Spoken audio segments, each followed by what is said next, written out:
Thank you for tuning in to Popcorn and Pork Rinds. Your host Sensei is in the building with Bree, NotBrie. Due to time restraints, we had to shoot this slightly different.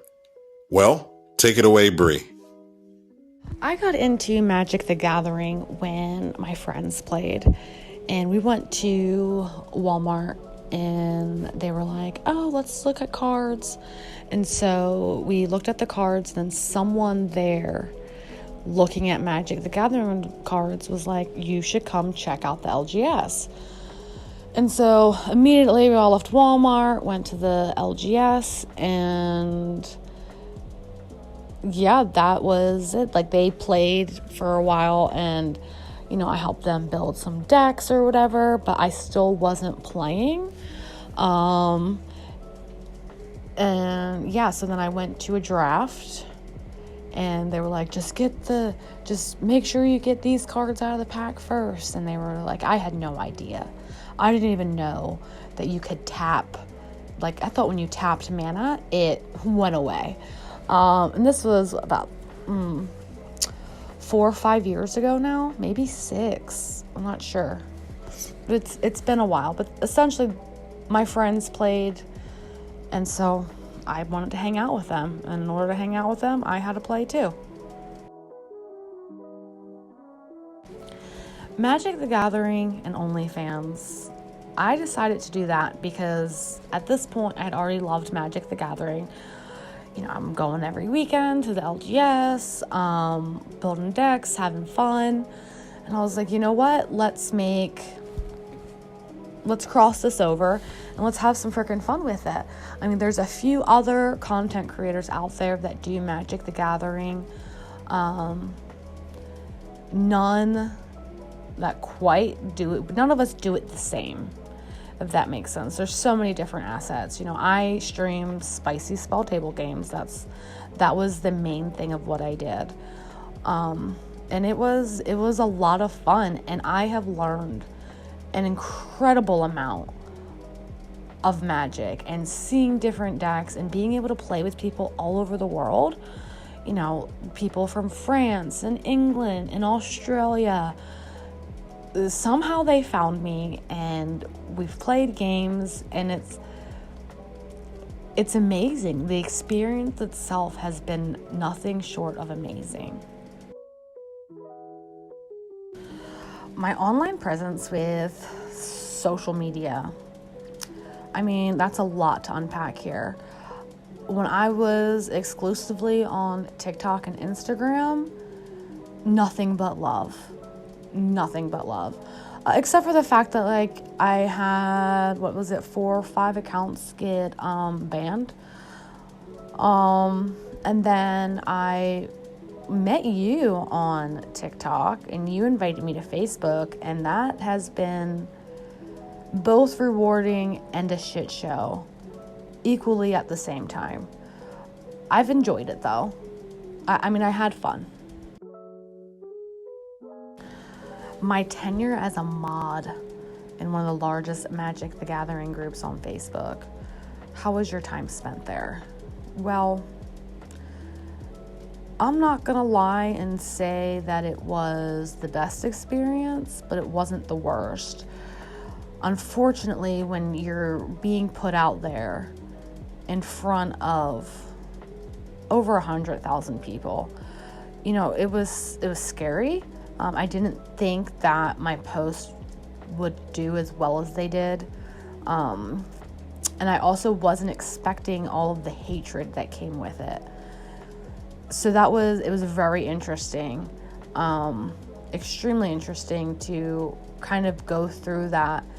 And not only that, but having to defend myself while turning around in the next breath, having to be sweet to other people. It was a lot of hats that I had to wear, and it was challenging, and I don't think it was the best for my mental health. Everyone asks me, what's your favorite deck to play? What's your favorite deck to play? To be honest, like, it's really hard to narrow that down. I really do like Ren and Siri right now. I got the Secret Lair for that. I'm just obsessed with little kitty cats. I mean, I have Kalia. My favorite deck, though, that I think that I ever played has to be the Adrix and Nev. I did upgrade that a lot, and that was a lot of fun.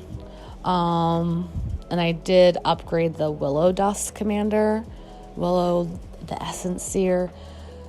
I really like her a lot. I don't have either of those two decks together anymore because I have a problem of building decks and taking them apart 1 month later. But that's usually because I have played it, over 80, 90 times by the end of the month, from playing 2 nights a week on stream, going to the LGS on Friday and Saturday nights. There was a point in time I was playing Magic 5-6 nights a week, and it was a lot. So I was constantly building new decks because I wanted to keep it fresh, As far as a favorite deck, I don't think that there's necessarily like a favorite. I don't have a pet. I don't have a pet deck. MTG plans for 2024. Oh, I don't even know. Just get as much product as I can. I'm really excited for the Outlaws to come out, and a few other sets that are set to release this year seem very exciting to me.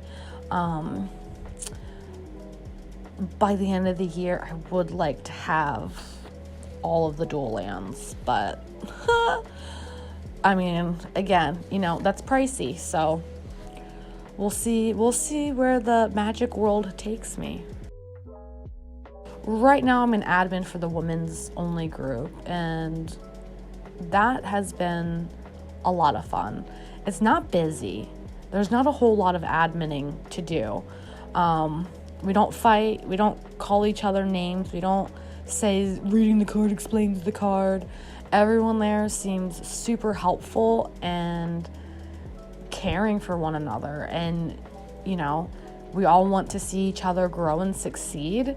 So the amount of support that the other women have given the other women in the group as far as growing their YouTube pages and their social media pages has been amazing to see. There's no toxicity in that group at all. I love it. And yes, thank you everyone for coming and hanging out. I appreciate your time.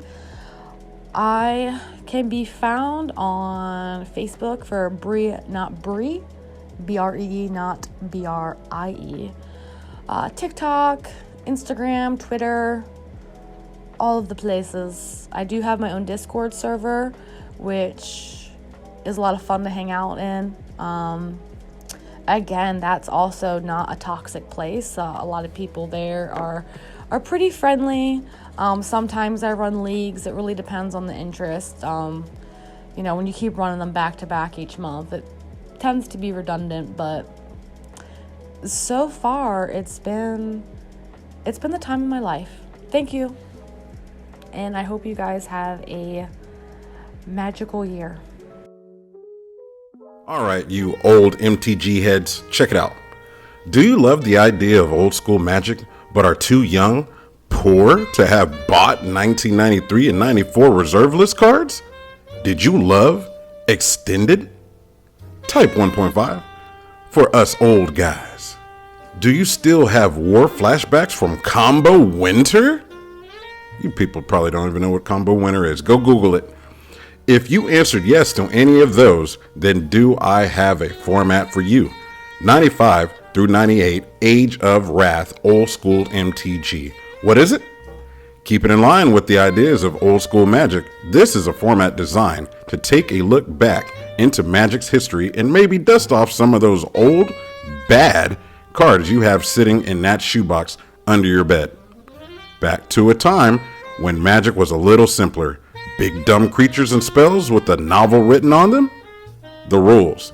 Age of Wrath is a 60-card constructed competitive format that follows normal deck construction rules. 60-card minimum deck, 15-card max sideboard. Legal sets are as following: 4th edition, Ice Age, Homelands, Alliances, Mirage, Visions, 5th Edition, Portal, Weatherlight, Tempest, Stronghold, Exodus, Portal 2nd Age, proxies and reprints. All reprints with the same art and frame are allowed. Old border. If the card is a reprint already, such as most of 4th edition was, you can also play the older original prints. Proxies are also allowed. You can make your own proxies, draw on them, or do printouts. We encourage indefiable? I'll say it like that. Proxies, but no counterfeits, please. We're going to start this out with a blank ban list and update it regularly when it becomes clear that a card has become a problem, but we do have the following initial restricted list. Restricted Balance, Channel, Demonic Consultation, Enlightened Tutor, Flash, Mystical Tutor, Necropotence, Personal Tutor, Strip Mine, Vampiric Tutor, Worldly Tutor, Modern Rules plus Mana Burn. You'll notice that this very specifically cuts off before Urza's Saga and does not encompass all of the 1998 sets. This is intentional. No one wants to redo Combo Winner. Tell me your thoughts. Is there interest in this format? Let me know below and we will make it happen. Let's play Magic like the new Backstreet Boys song just dropped.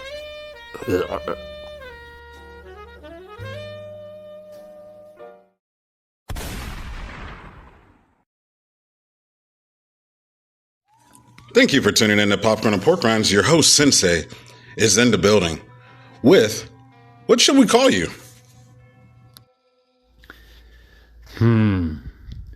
What should we call you?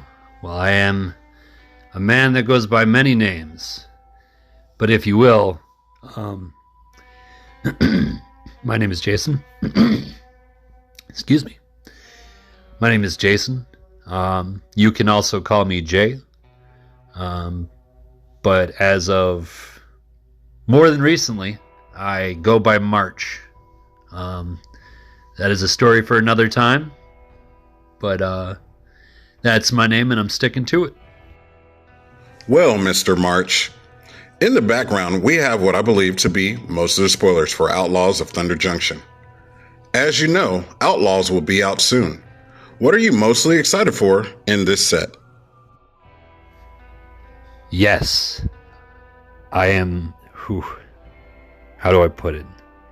Is excitement the word?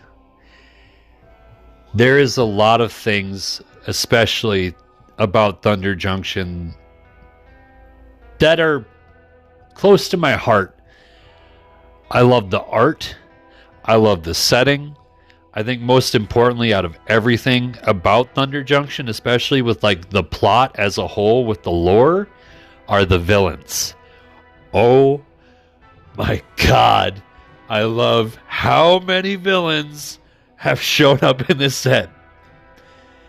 It is the kind of old Western kind of deal, if you will, that makes it so much fun. The conceptualization of like this plane and all these people in this area, and then all these people start showing up with the whole point of this giant heist that's supposed to happen, and everyone's in on it. And I think that's like the biggest thing for me, especially. Not sure if it showed on here what's shown in the background right now, but breaking news, Terror of the Peaks has been reprinted. That is correct. Terror of the Peaks has been reprinted. I also want to mention, I think some really cool, solid reprints. Maybe not so much as far as value, but staples especially. I think Terror of the Peaks is great. And I'm so ecstatic because I'm a big group slug player. I'm a big pinger player. I love Rakdos shenanigans. Big red fan in general. Red best color, fight me because fast. But like Path to Exile, I think it was Mana Drain I saw was one of them on the list. I can't remember. I got the card sitting in front of me. But I don't want to spend time scrolling and kind of get to the point, especially. As far as it goes with favorite decks, I will say real quick, in the features of like the pre-cons that we've seen, there's something that wants me to try and mess with Sultai eventually, because it just seems like a color pairing that seems so interesting to me. And I almost am thinking about investing in the Gonti deck, but I'm also not a big control player, and that's the only thing that kind of veers me off of it. I think all decks are solid. I think the pre-cons are going to be a lot of fun. And of course, the strength's going to be there because the power level of the decks, for those that believe in power level of decks, you know, they've only grown over time. You know, Wizards is really, I think, settling to put the standard to competitive Commander as a whole be a thing that is going to, like, I think, take a grip on its stance and what it really means as far as like competitive Elder Dragon Highlander. For me, I'm more of a casual player, but I do always feel that itch to like go up and beyond. And like with the decks that I work with are like my science projects. I'm always taking them apart to put them back together and trying something new. And of course, my favorite deck has always been Quain, Iterant Meddler, sorry. He's a white-blue 1/3 rabbit wizard. You can tap him, and each player may draw a card. Then each player who drew a card this way gains 1 life. Very simple, very political, but also very fun. I also built the deck because the influence of the card art and the card itself is The White Rabbit from Alice in Wonderland. One of my favorite books from when I was a kid and until now. It's my favorite because there's so many iterations of how you can go with it. And as of right now, it's in its like 5th built version. It is a token-based build. It was card draw, hand power. There was a life gain mechanic, a political build, but as of right now, it's a token build with also a +1/+1 counter build added to it for the amount of cards I draw per turn. You would be correct. Mana Drain was reprinted. Also, Down the Rabbit Hole. That sounds like an interesting deck. So, how long have you played MTG? How did you get into the game? Thank you. I like to think it is. I struggle conceptually, always wondering if my decks are good or not. But it's a whole, heady thing. I think it's all about what you put into it. And if the deck does good, the deck does good. If it doesn't, then I always say just keep tinkering, and just see where it takes you. As far as it goes with Magic, it's not so much the most interesting story, but basically I was learning to play Yu-Gi-Oh! In the unbanned format. So I want to say it was advanced. So generally, like Pot of Greeds, Exodia, anything that wasn't in current meta, and anything that was pretty much like OG Yu-Gi-Oh! With also like Monster Reborn and stuff. I don't really know the lingo or what it was, but there was a lot of pressure, and I was playing with friends who've been playing since like day one, and they only got better over time, and it was their bread and butter. And for me, it's something that, as a young child, at one point when I was in Yu-Gi-Oh! And Pokemon and any other trading card game I could probably get my hands on that I just wanted because the cards are cool, and you threw them down and you're like, they do the thing, but you were never really playing the game as correctly as like your other friends were, and when they told you that's not actually how it works, and you're like, that's dumb, and you stop playing. I got back into Yu-Gi-Oh! But actually wanting to learn the game. And so it took a lot of mental capacity and patience, and I really definitely gave it my all. I don't think I gave it as much effort as I think I could have, but with the mechanics to Yu-Gi-Oh! And eventually the board changing on me twice, I backed out. I started playing when Exceeds were becoming a thing, and eventually I played when Pendulum Summons came through, and then they started adding in the... Oh god, what were those? I don't remember what the summoning process is called, but it's the one where it's like you can summon from like different angles, and it's weird. But, you know, always been a cool card game. All the same, it just ended up not being a thing for me. And so I moved on from that. And I told my friends, it's like, look, I'm not leaving anyone behind. I'll still play with this deck I have. But I still wanted to play card games. You know, I still want to hang out with my friends. I still wanted to, you know, be a part of the crowd, because there was just something about it that stuck with me. And so Magic was always there. I tinkered with the games. I looked at the cards, but never really understood what those meant, and never really messed with it too much, because Magic always seemed more intimidating than Yu-Gi-Oh! And once I started playing Magic, it all started to make sense. I had been collecting cards since OG Time Spiral, but I didn't officially start playing until Khans of Tarkir. Interesting story for you. I just picked up some new glasses. Me and my buddy are at a Target, and he humors me. He's like, you're doing the Magic thing. He was like, and I used to play Magic back in the day. He was like, why not? And I was like, sure. We go into the Target to look for cards for context, and we happened to pick up the Jace versus Vraska deck pack. So it was the two standard decks at the time that they were doing.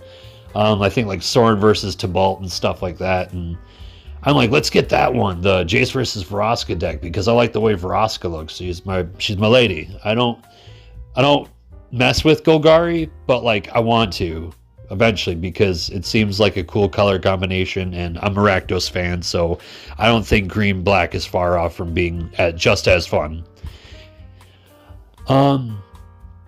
So that was the thing, and funny enough, my buddy actually thought I was more a blue player, and he wanted the green-black deck, but I was over here because, you know, creepy, crawly monsters and Vraska being sick as hell, and I moved on from that. I made a mono-black standard vampire deck, and then eventually, you know, when the standard thing wasn't working for me, I remember Commander apparently started being a thing, and I picked up on it from there, and I've been playing ever since.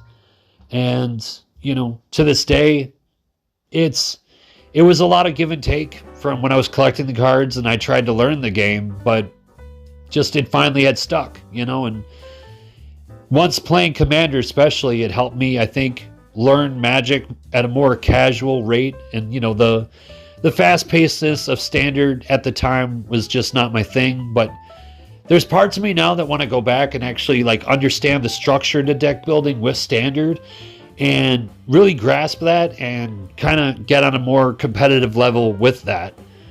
So I've been, you know, playing for a long time, if you will, technically, but not as much as, you know, some, but I wish I would have sooner, because, I mean, as my collection growed and my experience playing, it's become my main hobby, and it's become like my thing. You know, it doesn't overtake any other hobby I have in my life, but for a lot of what Magic is for me, and what Magic has done for me, it means a whole lot to me, as much as it would anyone. Deck building makes my brain spark, you know, and there's a lot of characters that I see myself in, and just, I'm glad I made the choice when I did.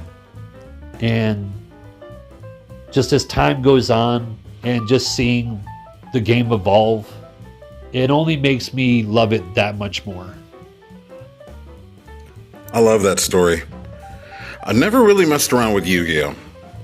So, you used to be a moderator in one of the largest MTG groups on Facebook. What have you learned from being in a position as such in a very large group? Thank you. I'll always love to tell a good story from time to time. I pride myself on being something of a storyteller, depending on the time and the place and the memory or what it is I'm talking about. To kind of go back though a little bit, I was a moderator once for another Facebook group. It was for a has-been hotel and Hell of a Boss role play group. And funny enough, it's how I met my partner. But from there on out, I was only a mod once before that until I became, yes, one of the moderators for the Facebook MTG chat. And it was a surprise to me, not knowing, but eventually realizing it was that big.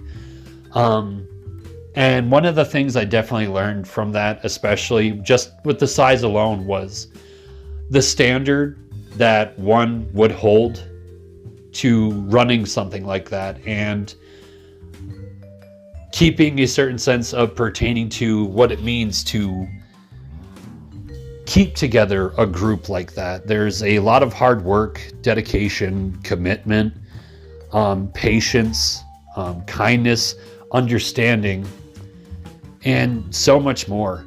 You know, you're in a role to kind of be a model to this thing, you know, and for it being Magic the Gathering, I just wanted to be that general nice guy. Like, you know, I had to put my foot down and stand firm with decisions. I'd have to make tough decisions,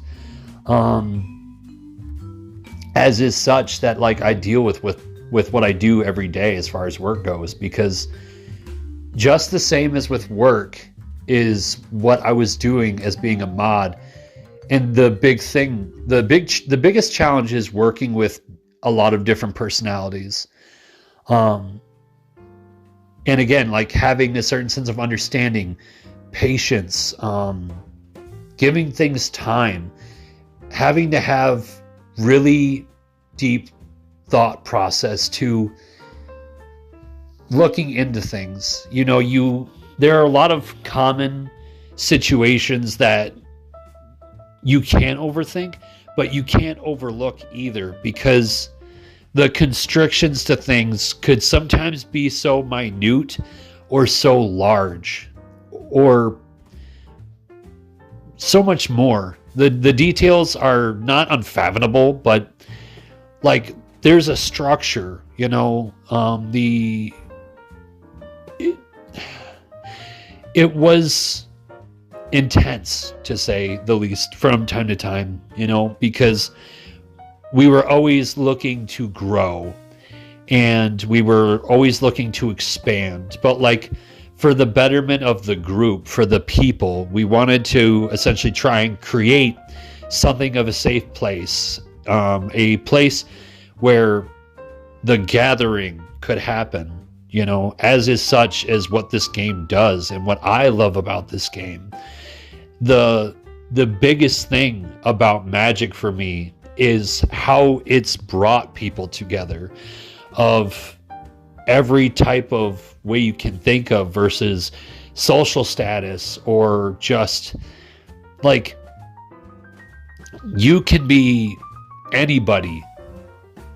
It's kind of like Stan Lee's whole concept to Spider-Man. You know, anyone can wear the mask. In Magic, anyone can be a wizard and cast spells and get together and challenge each other with the testament of their commitment to their craft, and that being your deck, you know.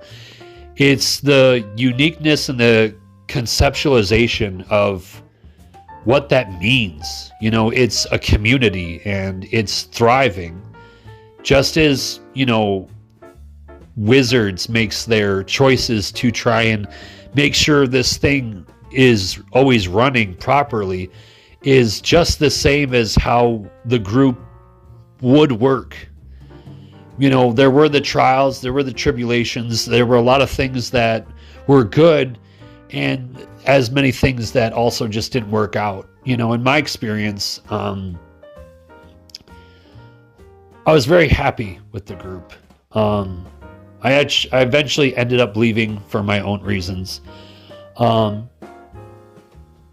But for the time being, when I first started out especially, like, I put myself out there, you know, and I really learned that with even my presence in the group, with, you know, also the algorithms and the way things are these days, you have to commit to putting yourself out there. Less of like selling yourself, but just being you, I know, is one thing for me that I both kind of had to relearn, because I wasn't trying to be someone I wasn't. I was always me, especially, but like I also kind of had to learn to separate myself from that presence of like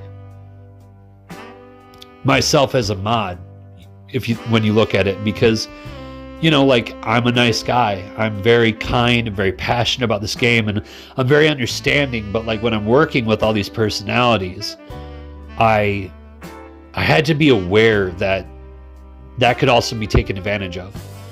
And it happened more than once, many times, with different people, you know, and I not always have been the best read of character, so I always ended up, you know, going back to the team. There were good people that I knew I could rely on, that I'd worked with, and I would just lay the question out there. You know, I was told, do not be afraid, you know, to present something and kind of bring forth what you got, you know. And for the people that, you know, really put forth the effort and committed, it felt good knowing what I was working with, and I could go back in confidence and eventually start applying myself to like being able to read a situation just carefully enough to make my own decisions with things that need to be taken care of, and versus like how I wanted to see the group be if it was going to continue to grow. So there's a point of like leadership that comes to it when you're not even essentially a leader, but for having, you know, someone you could look up to, you know, whoever it might be, like, because there are a lot of people that you can look up to. Sometimes it always end up being like what you want it to be in some, you find it in a lot of others, and you make something work. You know, the biggest part about when I was being a mod is taking it all in as the way I do all things. My grand philosophy, because I'm a big psychological nut too, I love mind sciences and stuff, is that my grand philosophy is the process is a process within a process. Much like my time in the group was great, you know, with things not working out the way that I expected them to, I took it my own way. I moved on from it. I'm in a new group now, and I'm a lot more happier. And I'm taking everything that I applied from what I learned, and I'm putting forth new effort, and I'm kind of running the dynamics and the statistics and the inner workings of just trying something new, as far as like working with some people versus others, and trying to see how I can help people both like understand certain situations and how to help bring more people forth, and not only like both teaching someone how to play the game and working with each other and just enjoying the game together, but also just working with one another in different dynamics of, you know, who people are, and like, how do I put it?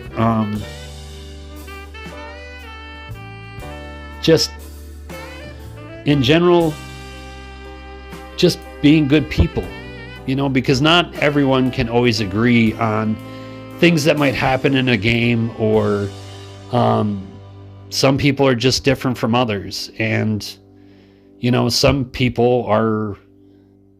That's pretty deep.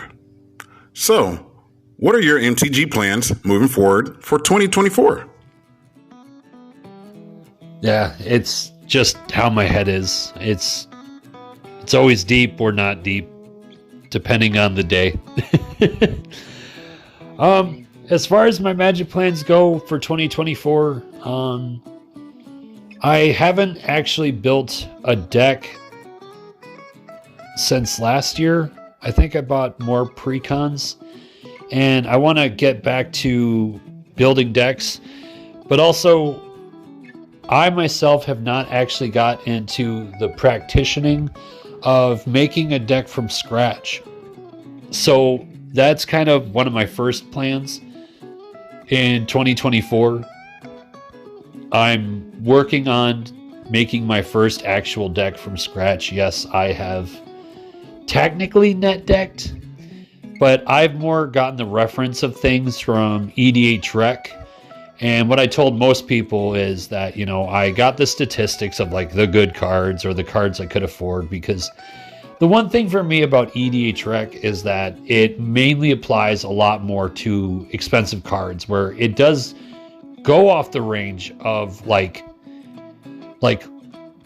less pricier cards as well. And again, I'm more of a casual player, but I do like a little bit of that edge. So I'm also just trying to find my way of more personalizing my decks by just building them from scratch as well. And that case in point kind of also helps me gain more knowledge, because I'm doing a lot more of the research myself to the cards I'm looking for, throughout like the multiple resources of places you can go to, find what kind of cards you're looking for versus the ones you really want, besides what's being told that you want, Not only that, but as a wide scale plan and a long-term plan, Magic has been going on for 30 years. And with that is lore for the ongoing story of Magic that I have grown to love, from what I do know versus like what I'm still filling in for the blanks. And one thing that I started doing this year, especially with my partner, is reading lore. So that is another big plan. We just finished the Wilds of Eldraine lore. We're about to jump into the Lost Caverns of Ixalan, and we're going to pretty much, like, I'm on a hot streak of gunning it to Thunder Junction as quickly as possible, because I am, again, just super stoked, very excited to jump into what exactly is going on, like with Oko and this artifact and the heist that he's trying to pull, as well as the return of Jason Vraska is really big for me and him, especially because he's a big Jace fan. I am, as per told, a big Vraska fan. And we're eventually going to go back and read all the lore up until current, which that's not all going to happen, within 1 year, over 30 years of lore. And besides that, I've, worked on reorganizing my collection. I'm looking to maybe downsize a little bit, but not by much, because my collection's not like super big. And I actually am getting ready to finally work on putting together like a trade book, or at least just a book of like my higher valued cards that if I'm not using, I just want to, be one of the many to just have one and just be able to kind of flip through it from time to time, and then have like one of those cards where, whether they're just primary staples or high valued cards, it's just the place where I have them, and they're easier to get to rather than going through multiple boxes, because we all know how it goes if you're big collectors. And other than that, it's also just kind of, I haven't played in a while, so I'm trying to play more. I just re-downloaded Arena and keeping up with, the standard gig, and I'm also wanting to expand on playing more historic and trying out a little more expansive Magic from back in the day. So you mentioned about getting back into things. So, have any plans to start making more MTG content on social media?